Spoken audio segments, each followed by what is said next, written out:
Okay, Colin Liddell, how are you, sir? Long time no talk. Yeah, hi, Luke. How are you doing? Not bad, not bad. You've had quite an influence on me when you wrote your little post on me 2 or 3 months ago, and I thought, yeah, he's right. I am a largely unsuccessful vlogger. I should stop doing it so much, and I should get on with other things in my life. And You probably enjoy it too much, though, don't you? Really, it's I, become part of who you are. I'm sure there's something to it, but I haven't missed it at all over the past. This is my second show in almost 3 months, so I haven't missed the big show. Yeah. It's good to get things into proportion. You know, not to be too kind of micro focused on your ego. Yes, it's good to stop doing things that you do habitually, so you can start to think about whether they're actually a useful expenditure of your energy and whether you're actually contributing anything. And it's also good to get outside your comfort zone as well, and to sort of try things you probably would previously think you wouldn't enjoy. Yes, yes. And how have you experimented with these sorts of things? Have you like taken a break from reading the news or how have you done these sort of experiments? Well, I do try to keep up with the news, but the trouble with the news is there's just so much of it, and so much of it is largely irrelevant or very transitory, and a couple of weeks later, nobody's talking about it. So you don't want to get too deep into something that's just going to be kind of flushed down the news media plug hole, do you? Exactly. I went on Joseph Cotter's show a month or two ago, and there's something I really appreciate about Joseph Cotter as a host that I don't do. Whenever he asks his guest a question, he makes it a lengthy question so that it gives you, the guest, abundant time to formulate your thoughts, which is the very opposite of my approach. My approach is to ask a question in as few words as possible. But I just know, as being the recipient, how much I appreciate it when Joseph's giving me a lengthy build up to his question as opposed to someone just giving me a 4-word question. Any thoughts? Yeah, the other side of that is the recipient can give you extremely short answers. Yes. Yeah, which can leave you feeling like a real doofus. So what have you been discussing on your show today? I've been talking a little bit about the right-wing desire for a Caesar, and why didn't Trump enlist the FBI and law enforcement to become essentially his stormtroopers? So do you think fascism offers a way forward for the American right? Fascism. You mean you mean unelected authoritarianism, don't you? Because fascism is a very loaded word. So some sort of authoritarian king-like figure. So a bit like China in effect, because I think with Xi Jinping, you have a strong authoritarian figure who's in charge of the country, and who seems to be in charge of most of the decision-making process. So would America benefit from something similar to that? And of course, the answer is yes or no, and that depends upon the character of the person who has supreme power. Do you have a benign monarch who has the interests of the people at heart or not? But in practical reality, if there was movement towards that end in the United States, it would lead to a massive amount of bloodshed. So you were answering in the abstract, but in reality, any movement towards an authoritarianism and an anti-democratic authoritarianism and unelected authoritarianism would meet a massive armed resistance. It would be wiped out. It would be smashed and destroyed very quickly. Yeah, that's pretty much the case. I don't think you could really have a sort of dictatorial figure in charge of America. Instead, you have this very undemocratic two-party system, which kind of gives people the illusion of choice, and also allows the system to kind of filter itself a bit and to get rid of unsuccessful leaders or unsuccessful ideas to some extent, while maintaining the essential hierarchy of power. So I noticed after Trump lost the 2020 election, there was this widespread despair that characterized the right. And I think that those elements of the American right today that wish that Trump had been more authoritarian, that it just strikes me as childish that because essentially their team lost the 2020 game, that they're checking out from reality and living in fantasy world. So I don't follow the left. So I'm sure the left is also checked out from reality at times, preferring to live in a fantasy world. But anyone on the American right who's spending much time and energy on imagining an authoritarian, anti-democratic government, I think is checking out of reality and checking into the fantasy world as a coping mechanism. Any thoughts? Well, a lot of it depends on the geopolitical situation, because America used to be a very kind of small government country until the Cold War kicked off, and then America had to sort of change its political culture so that it could stand up to the Soviet Union. And so, according to the geopolitical challenges that America faces, it might be forced to mutate in certain ways. So if you had a much more aggressive international situation where America was being militarily challenged a lot more, America might have to kind of mobilize its society to a large extent as well. And that could push it down a certain kind of more authoritarian direction. And you are familiar with many threads within the Dissident Right movement over the past 15 years. Am I touching on something real when people get so annoyed with reality that they check into fantasy land? Because that does seem to be a phenomenon widespread in dissident politics of either the right or the left. Do you see that? Do you have any thoughts on that? Well, what do you have in mind when you say fantasy? What sort of fantasies are you referring to? Well, someone who thinks that National Socialism and Nazism is offering a path forward for the United States of America, I think obviously that's a fantasy. Someone who thinks that communism is offering a path forward for the United States, that's a fantasy. So someone who likes to dress up in uniforms and to very attention-getting, that they're losing touch with reality to play act the strongman. So basically anybody that doesn't believe in a kind of bland centrist leader is a fantasist by that definition, though, aren't they?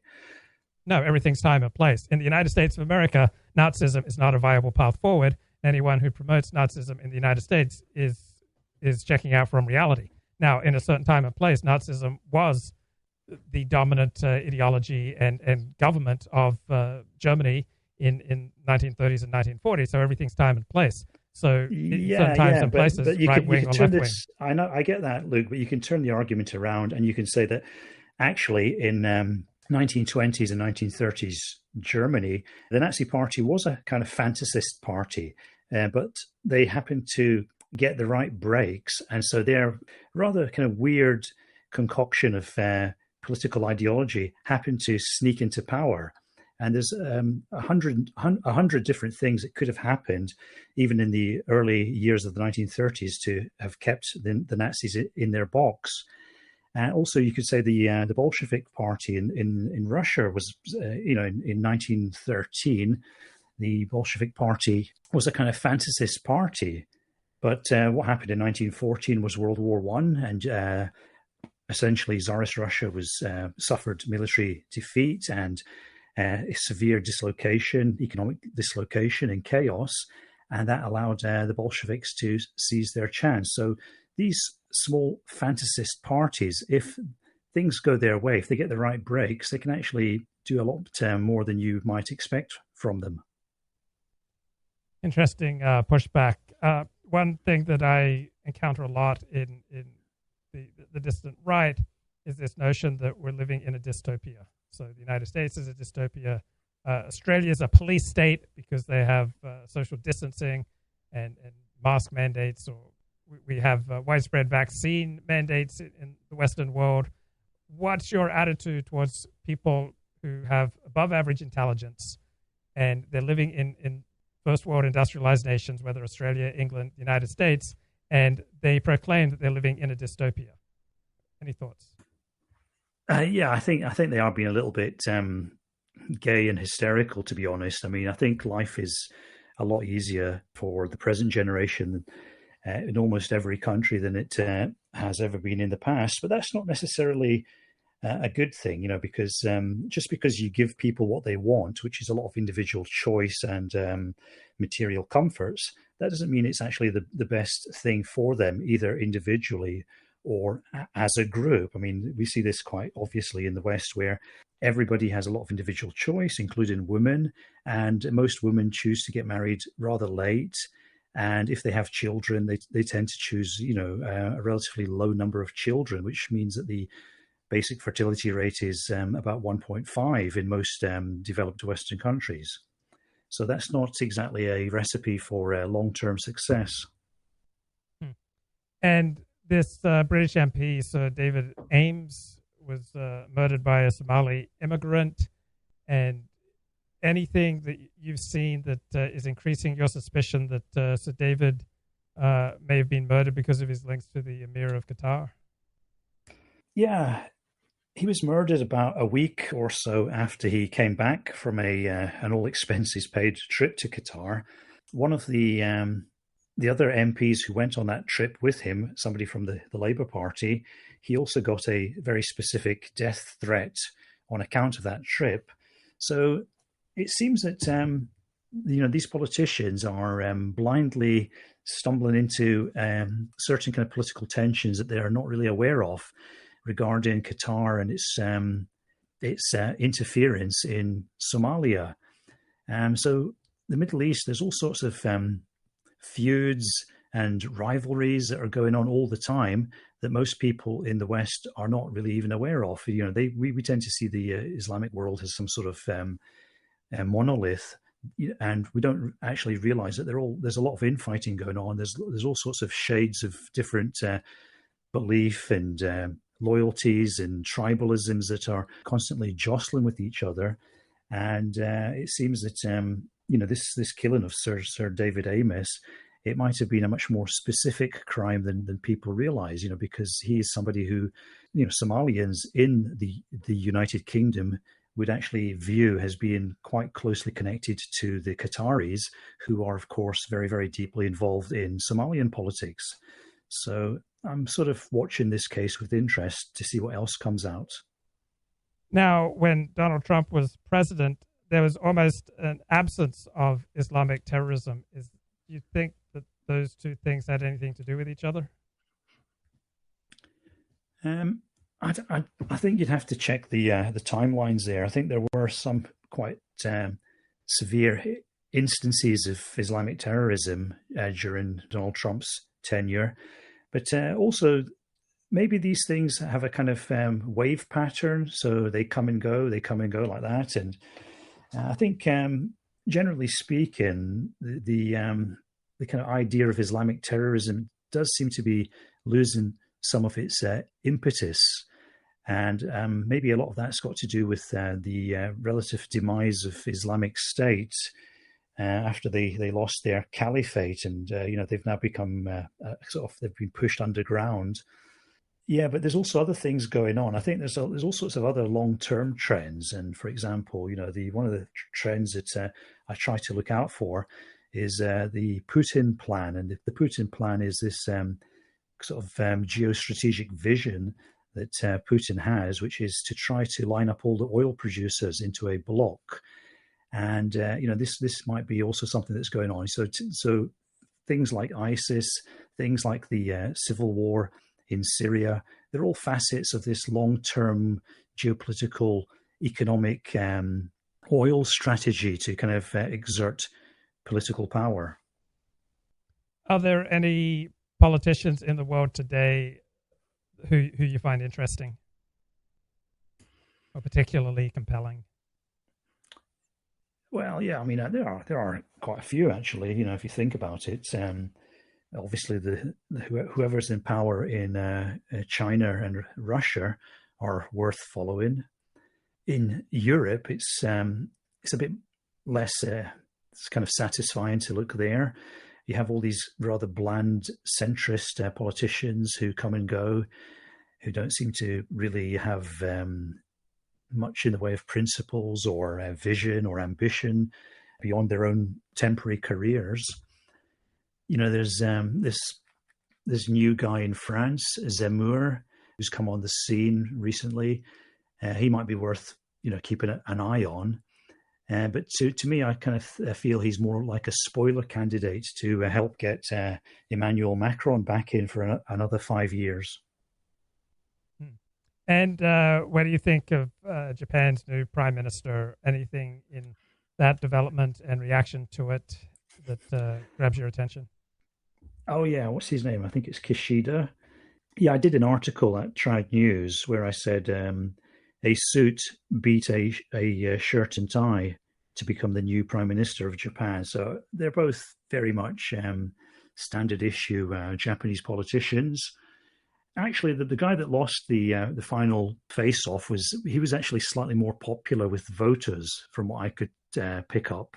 But he was regarded as being slightly softer on China, and so maybe there's a slight shade of anti-Chinese feeling in Kishida's election, but really not much. And what do you think of Jack Donovan? I believe he sometimes writes for your Affirmative Right.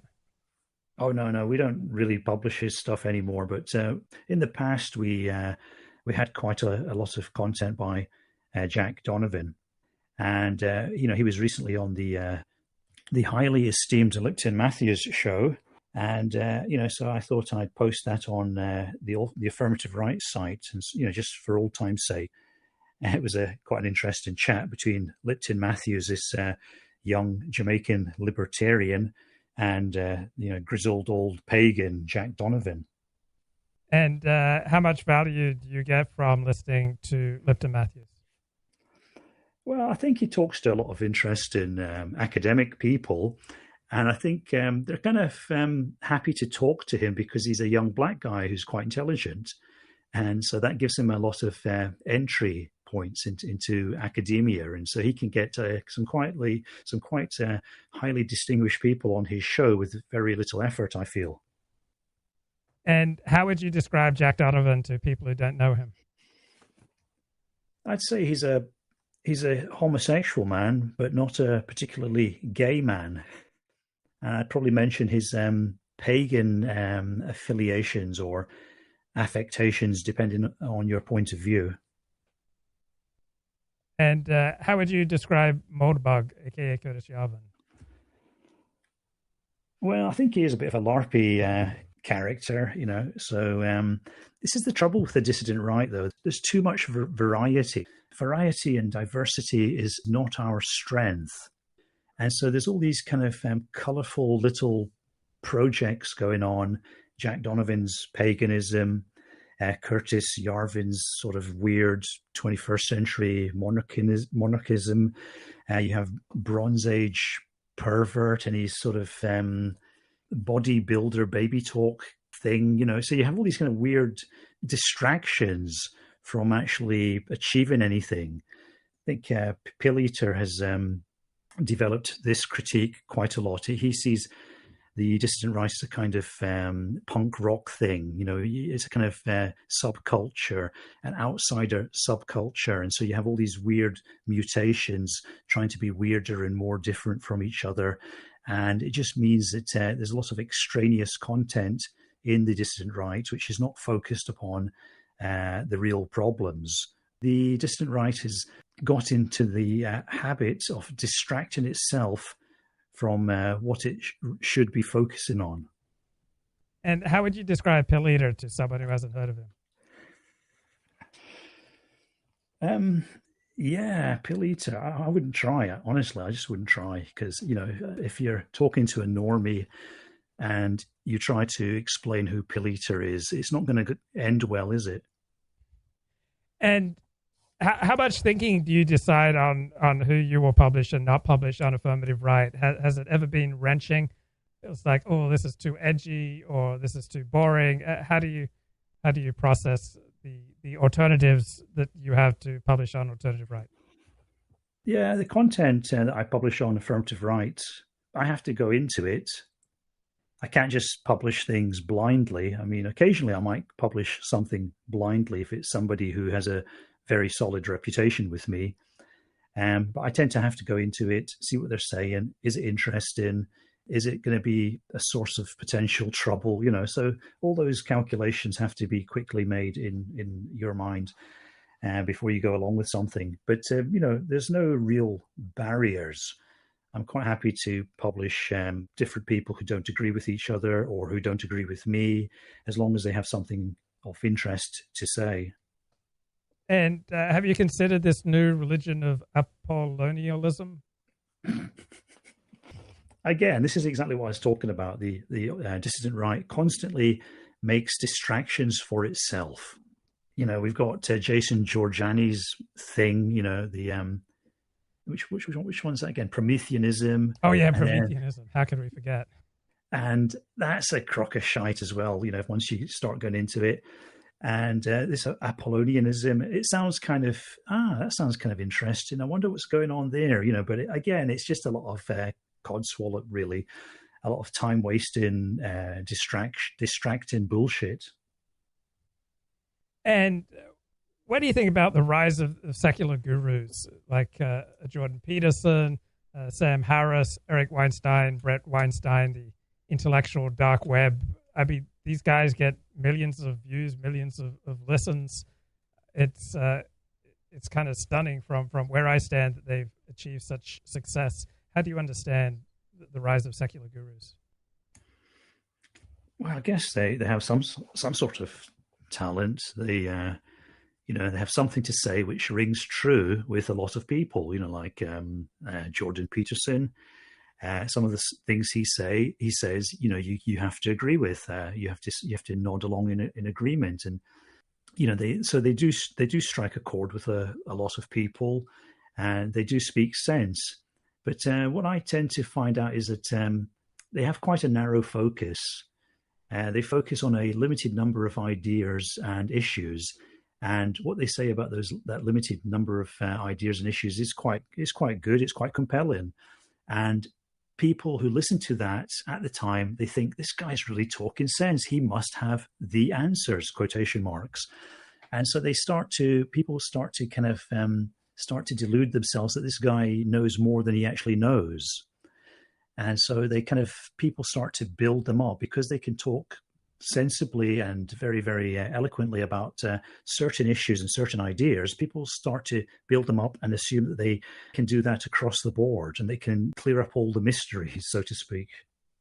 So I've fallen in love with this new podcast. It's Decoding the Gurus, and they came up with 10 qualities of a secular guru, and they mean people like those in the intellectual dark web, such as Eric Weinstein, Jordan Peterson, etc. So here's characteristic number 1, galaxy brainness, an ironic descriptor of someone who presents ideas that appear to be too profound for an average mind to comprehend, but are in truth reasonably trivial, if not nonsensical. Gurus present themselves as founts of wisdom, and they have an all-encompassing knowledge that tends to span multiple disciplines and topics. Their arguments tend to link together disparate concepts such as quantum mechanics, logic, and the nature of consciousness. They will present themselves as a polymath who can offer novel insights with reference to many fields. They will allude to their own accomplishments and tend to exaggerate them.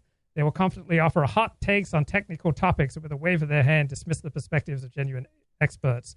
This is, of course, a confidence trick that relies on the recipient being convinced of the guru's unique intellectual powers. So they will use a lot of jargon with unnecessary references to high or specialist literature, and they'll throw in some technical terms so that it sounds like they really know what they're talking about. But when you examine it, these references tend to be superfluous and tangential to the argument being presented. Does this ring true to you with some of our new gurus? Well, they might create that impression with some people, but I tend to, like with, for example, just to stick with the Jordan Peterson example. He's quite erudite in certain respects. He's very good at symbolism. He talks about certain kind of cultural elements of Western civilization, and then all that erudition basically boils down to clean your room. When you get what people are saying, you've got to always boil it down. What is the hard content in their flowery words? Yeah, and there seems to be something about becoming a guru that also leads people to bizarre, baseless conspiracy theories, because the only way you can maintain an audience as a guru is to offer them something special that they're not going to get elsewhere. So therefore, you can't just be presenting what's in the New York Times or on Fox News. You have to come with a unique perspective. So how do you maintain a unique perspective in a world where there are millions of other people offering perspectives and there are hundreds of organizations offering reporting and in-depth analysis and access to resources and sources that you don't have? Really, the only way that you can pull this off consistently is to go into conspiracy theories such as the pharmaceutical industry. It's poisoning us with these vaccines, or the election was stolen, or there's no such thing as COVID, or COVID was invented by the U.S. intelligence agencies. Do you see any trajectory between those of us who aspire to gurudom, and the trajectory then tends to lead towards baseless, nonsensical conspiracy theories in that desperate desire to keep offering some unique hot take? Yeah, well, it's a little bit like religion. I mean, effective religions don't show you God. They just kind of suggest that there's some mysterious figure that they have access to, and that through them you have access to it. If you keep something in the shadows, then it becomes more compelling. It's like it's the same psychology is evident in horror pictures. If you show the monster, people will laugh, but if you hide the monster, people will feel a creeping sense of dread. And so with gurus, they have to keep something out of sight. So they have to promote the idea that there's something secretive and nefarious going on to create that kind of sense of mystery. If they just explain things according to very conventional economic and psychological data, that would be a bit too explicit. People would lose interest because the explanation would be too clear. I was listening to a TED Talk, Why There Is No Way Back for Religion in the West. And this academic says that the secular transition is an ongoing generational replacement of religious people by secular people. The people don't tend to change vis-a-vis religion, that only a tiny percentage of people who are raised secular become religious, that modernization has effects, that the more modern the country, generally speaking, the less religious it is. So as these undeveloped countries become developed, they will also experience religious decline, and that essentially there is no way back for religion in the West. What do you think? Yeah, I'd have to say there is a long-term trend away from religion. If you look at church attendance in most places, it's plummeted. In America is a more typically we say America is a more religious country than other Western countries. A lot of that, I think, is based upon its kind of much more rural character, because the church is a kind of focus of social life rather than because people sincerely believe in it. If you're in a small town, be it in America, Australia, or the north of Scotland, you'll find that going to church is probably the most effective way to keep in touch with people. So I think it does provide a social function, and in as much as it provides a social function, it will maintain itself. But once that's been supplanted by other outlets, I think people will tend to lose interest more and more in religion. And of course, they won't do it all in one go, and they won't even admit it to themselves. But that's essentially what's going on. In Japan, people are not particularly religious, but there is a kind of lingering element of religion. People are quite superstitious. You still see a lot of shrines and temples around the place, but it doesn't really take up many hours of people's lives, you have to say. And is there some satisfaction and joy in Japan seeing China's struggles, seeing the United States under Biden apparently assembling a much more effective coalition to stem the rise of China? Well, you would maybe assume that, but from what I can see, the Japanese are trying to be a little bit too clever, or they're trying to be a little bit more ambivalent. So they want to keep in with China, but they don't quite trust China.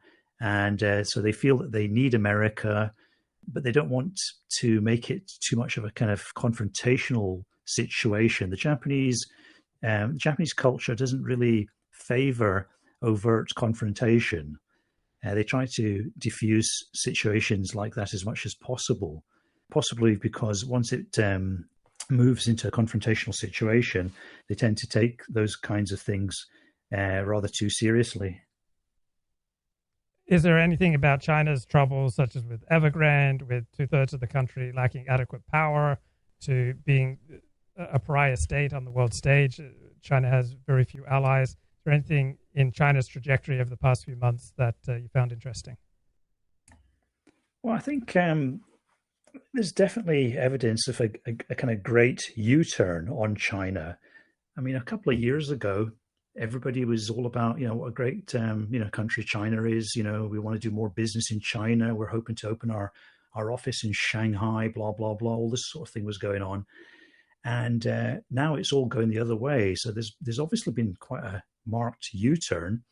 I mean, the best evidence of that, I think, is the British government was planning to ink a deal with Huawei to set up Britain's 5G network. And, they obviously dumped that deal. The Japanese government spent an enormous amount of money to encourage Japanese companies to relocate their supply chains from China back to Japan. And of course, you have this AUKUS deal with Australia and the nuclear submarines and so on. And so it definitely looks like about a year or two ago, all the main Western powers decided in lockstep we have to distance ourselves from China. We have to have a kind of cordon sanitaire around China. We can't do too much business with them. There's certain things we should avoid doing with China as much as possible. So it definitely looks like China blotted its copybook at some point in the last couple of years. And I really, really wonder what that could have been. Yeah. So Biden strikes me as much more competent at assembling coalitions, working with our allies, not just vis-a-vis China, but also with this proposal for getting rid of corporate tax havens, trying to assemble 120 plus countries to agree on a minimum corporate tax so that corporations can have a much more difficult time hiding their taxes. So do you think that my perception of Joe Biden being much more competent and effective at getting along with our allies in ways that serve American interests, do you think I'm onto something?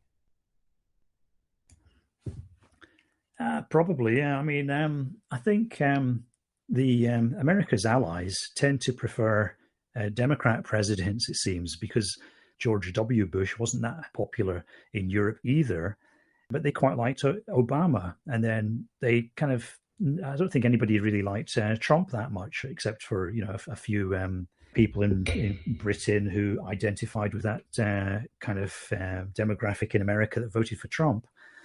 And so, yeah, I think America's allies tend to like a leader who's a little bit more self-effacing, who doesn't represent that kind of more arrogant side of America that tends to do well in the Republican Party. Is there anything that Biden has done that you found surprising? I just want to continue my previous point a little bit more. You see, because the trouble with America and its allies, it's a very asymmetrical relationship. America is the dominant partner. And that's always going to be a difficult relationship when you have America as the dominant partner. And, for example, Britain or Japan, they're going to have to play the other part in that, very, very asymmetrical relationship. And so that's quite galling for those countries. And so if you have a big, boorish, arrogant American president in charge of that very, very asymmetrical relationship, it's going to make it much, much more unpleasant for the other countries. And so they do like somebody in the White House who seems more genial, more easygoing, less focused on American greatness. So that's probably one of the reasons why Trump rubbed up so many of the allies the wrong way. And is there anything you found surprising or particularly interesting about the Biden administration? Probably that it's so normal. It doesn't seem so weird. I mean, of course, they're doing some weird things, but that's mainly being driven by, certain parts of their political coalition on the fringes, but they do seem to be quite a typical, predictable, centrist American administration that is basically following all the trends that America has been following for the last 50 or 60 years. So it's like America's pretty much on course, whether you agree with that course or not. What trajectory is Japan on, if Japan is on a trajectory? I think there's several trends that are underway in Japan. There is the aging population, there is the depopulation, and there is a bit of immigration and an attempt at assimilation. And so I think the Japanese are trying to sort of deal with their challenges, but not in a very radical or sweeping or effective way. So the trouble with, like I said before, one of the characteristics of Japanese society is that it's a very unconfrontational culture. And so that means that you have to basically get everybody on board. And that's a recipe for more or less doing nothing. So, I mean, Japan has some very, very serious challenges with its very bleak demographic picture. And they should be doing something much more radical to solve that. But they're not. They're going to go into quite a severe demographic crash. And then they'll try to address that with more immigration. And they'll probably kid themselves that they'll be able to assimilate their immigrants much more effectively than Western countries. And there might be some basis for that, but I'm pretty sure they're going to have lots of problems as well. Also, at the same time, they are on this kind of geopolitical front line between America and China. So it's an interesting cocktail of factors that are coming into play in the next 30, 40 years. Which country do you think is more vulnerable to a civil war and to a breakup, possibly without violence, China or the United States? I think neither of them is susceptible to a breakup and a civil war, to be honest. I don't really think, you might have outbreaks of, I think in America, you're more likely to have outbreaks of violence. Of course, in China, you might have outbreaks of violence on, the fringes, like amongst the Uyghurs or the Tibetans or somewhere like that.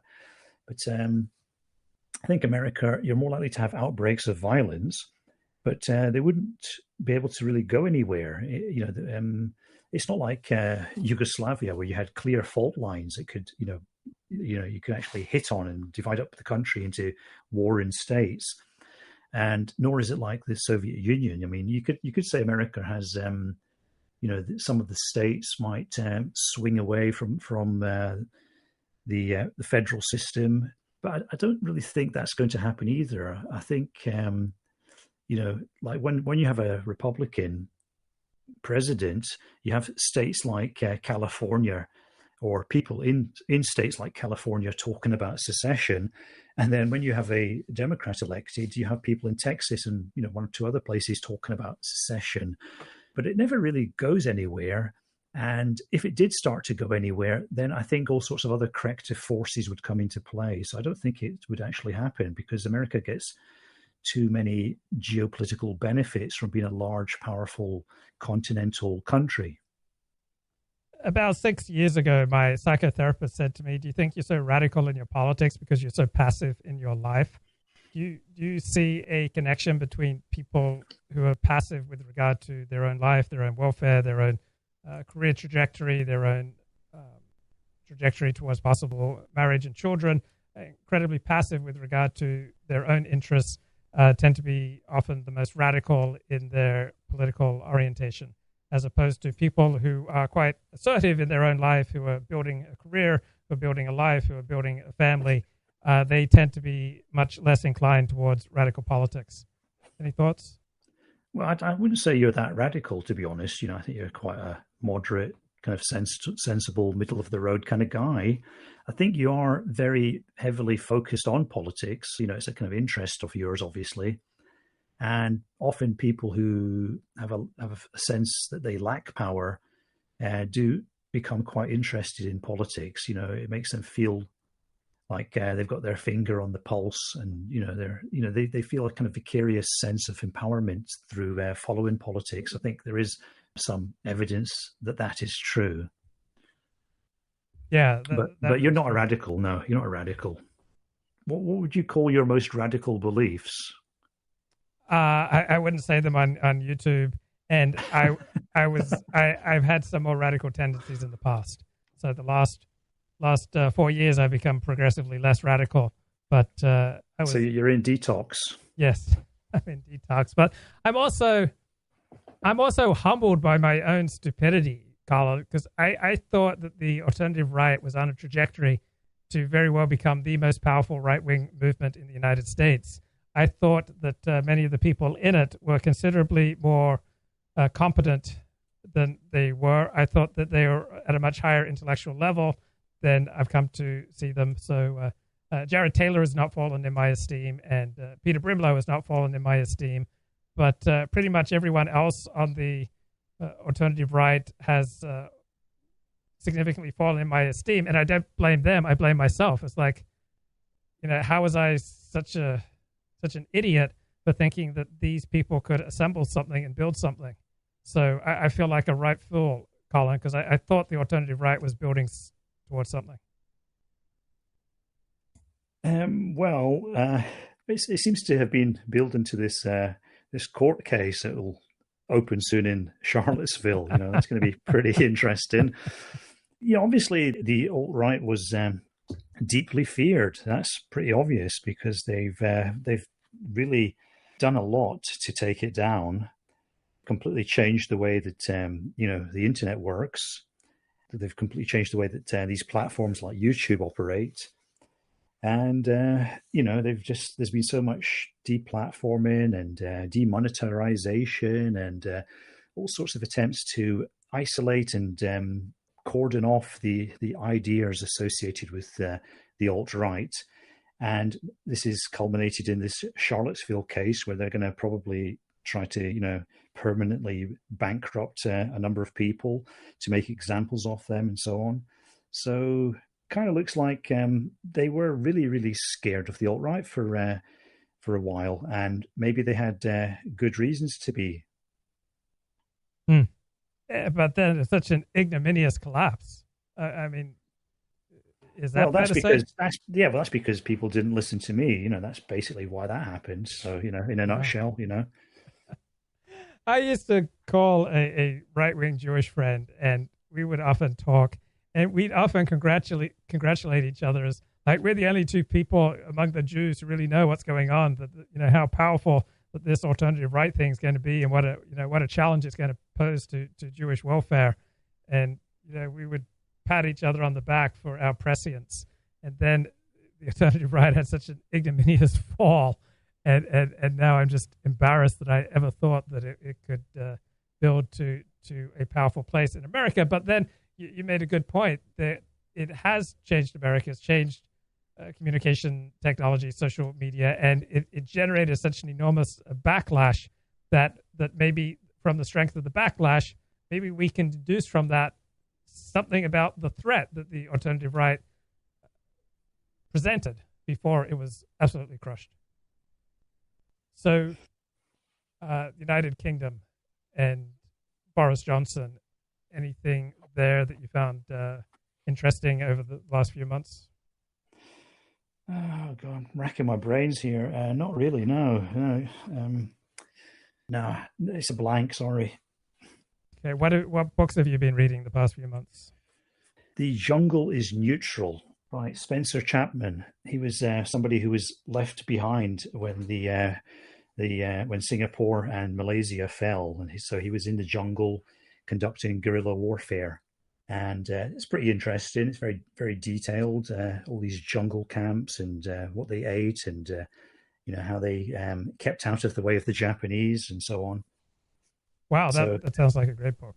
Yeah, pretty interesting. I mean, it could do with some editing because it's quite some of the content is kind of repetitive because how many jungle camps can you describe? But it sort of gives you some insight into what happened in Malaysia after the war as well, because after the war there was an attempt by the communist Chinese to take over Malaysia, and that was defeated by the British military. So you could see the sort of the beginnings of that, because the most of the resistance to the Japanese was from the Chinese communities, and the sort of Tamils and the Malays tended to just cooperate with the occupiers.